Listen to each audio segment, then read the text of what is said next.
the research on continuous coverage penalty, we haven't really been able to evaluate it because we haven't seen it before, but I think we need to keep in mind that this is generally a very low-income population, and when we've seen their behavior in the individual market, there are months where they can't pay their premiums, it goes in and out, or people go in and out of eligibility.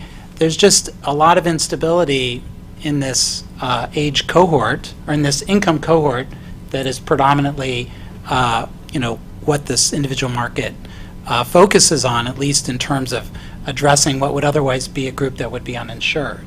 And so we have to keep that in mind, in that I think people would want to be continuously covered and not pay that 30%, but this is also a group that sometimes to borrow money at like 30% interest rate just to like pay their rent. So it's not, I question the ability of a continuous coverage mandate to like force people in who have to make really difficult decisions with limited incomes.